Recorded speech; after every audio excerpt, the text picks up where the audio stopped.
Let's discuss these developments with RT contributor Martin J. Many thanks for joining us on the programme. So it's been hailed as a big step forward, but what will this recognition by the UK, Australia and Canada actually change for the Palestinian people on the ground? Well, dozens, as we've seen, are being killed by the IDF in Gaza every single day. I think it will make the situation worse. It will just enrage Netanyahu and convince him to go ahead at an even greater intensity at completely wiping off the face of the earth any civilians left in Gaza at all, and soldiering ahead at an even faster pace with his threats to annex the West Bank. He's made it very clear in a cabinet meeting this week that it's a no deal. It's a no-brainer, and Israel is never going to agree to any kind of Palestinian state. So that sort of, I suppose, raises bigger questions really as to whether this whole idea is very much a politicized sort of exercise in posturing from certain countries like Britain, but doesn't have a lot of substance attached to it. Yeah, I suppose talk is cheap, isn't it? Especially when you consider that if these countries actually wanted to help Palestine, then they would stop selling weapons to Israel amid the nearly 2-year assault on Gaza. How can they rationalise that?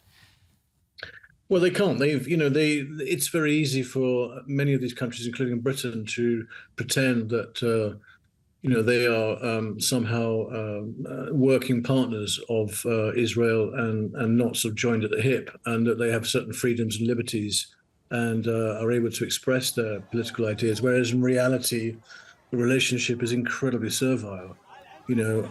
So I think people like Keir Starmer take the opportunity to make these statements, to try and distance himself away from being associated with genocide, and that's what's happened. But the statement today, if nothing comes with that statement, if there's no real solid action that Western countries like Australia, Canada, or Britain, or even Portugal are prepared to do, then it becomes entirely a fatuous exercise. Those countries are not saying to Israel, look, you've got to take us seriously, you've got to give these people their own state.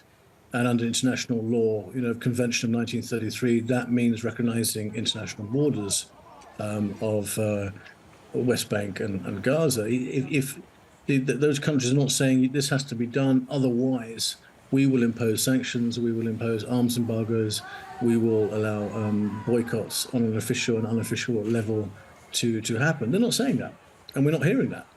And so that's why there is no celebration whatsoever today in Gaza. People are being bombed and killed today as we speak, and I think it was very interesting that the Palestinian foreign minister said, look, this is a very brave move of Sir Keir Starmer and others. And I think her comments were quite prolific, where she was saying it's brave because in the case of Britain, that puts Sir Keir Starmer on even frostier and more difficult relationship with Trump than ever before.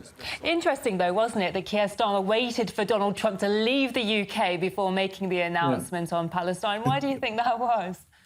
Well, he obviously planned this for a long time, and he knew that the state banquet is going to be very difficult, and Trump doesn't miss any opportunity to point out this extraordinary view that him and J.D. Vance have of the UK, which is sort of backward, almost sort of at West African, emerging democracy with almost no free speech at all left in Britain.